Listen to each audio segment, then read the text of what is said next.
बिस्मिल्लाहिर्रहमानिर्रहीम अस्सलामु अलैकुम वरहमतुल्लाहि वबरकातुहू वेलकम तुम बी एक लट सान यथ यूट्यूब चैनल पे यथ जन नाव देसी जायका विद इंशा वीडियो स्टार्ट करने ब्रोट अगर तुम सान चैनल पे नई छो सान यूट्यूब चैनल कर सब्सक्राइब वीडियो कर लाइक तो शेयर बी दीजो पन फीडबैक आज बनाओ विंटर स्पेशल रेसिपी यथ नाव अलहज तो ठूल करो ये अजिच रेसिपी स्टार्ट।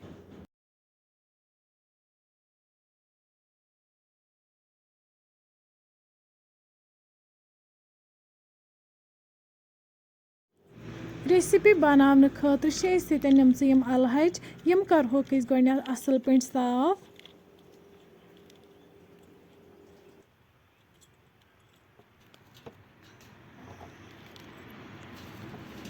अलहज मकलाय साफ कर अम पे छलहोक यम हंद्रे आब सक दो लट असल पे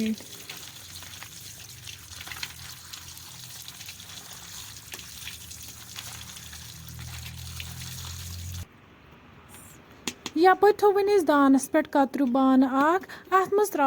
ठूल ठूल असल पे बॉयल कर बी साइड थो प्रेशर अत मज त्रो आब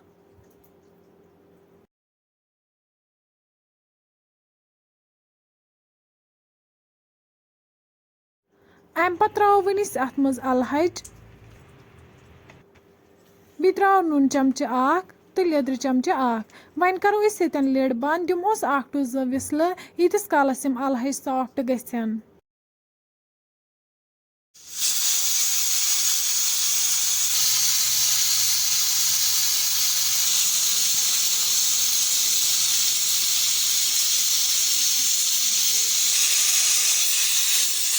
तुम हेको वचित यप ठूल तो बॉयल गमित अम पे वालो वन प्रेशर दान पे बोन बी वालो वन बान वन तुलो ये ठूलन कवर पे थोद अम पे थो दानस पे बान अत मज त्रो तेल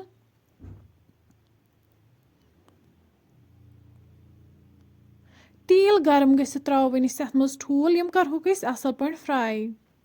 ठूल फ्राई करने विज त्रो मज लेदर चमच ओड अम ठूलन हूं कलर वारिया ज्यादा असल ठूल युथे फ्राई गसन अम पे त्रो अथ तिलस मज गंड तो रुहन करो असल पे फ्राई वन खुलाओ लिड करो ये चक अलहज बिल्कुल सॉफ्ट गमच अम पे त्रो तिलस मज अलहज यम असल पे फ्राई करने।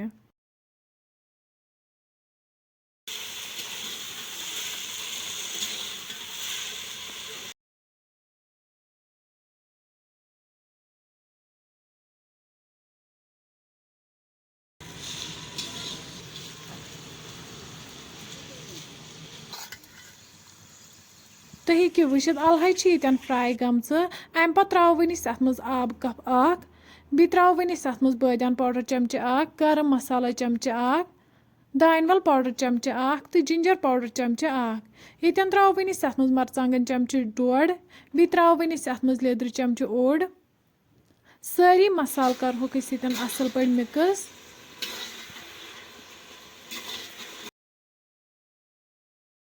तुम हेको वुचित सारी मसाल असल पे मिक्स गमित अम पे त्रो अत मज ठूल यम फ्राई कर थमित अम पे त्रो अत मज आब गिलास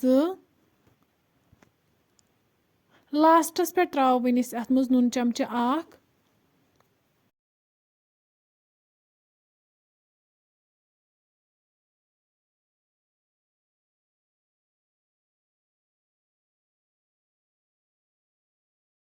वन थो अत पे ठांड यीस कालस अमिच ग्रेवी कम गि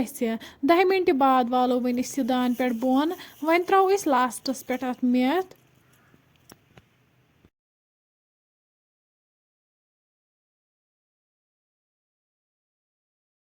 तुम हेको ये वुचित सन रेसिपी बिल्कुल तैयार।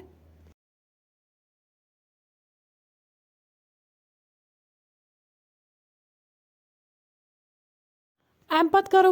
रेसिपी गर्मा गर्म सर्व बतस फ्रेंड्स अगर तुम सोन अजुक वीडियो पसंद आमुत सन यूट्यूब चैनल कर सब्सक्राइब वीडियो कर लाइक तो शेयर भी दीजिए पन फीडबैक। अल्लाह हाफिज।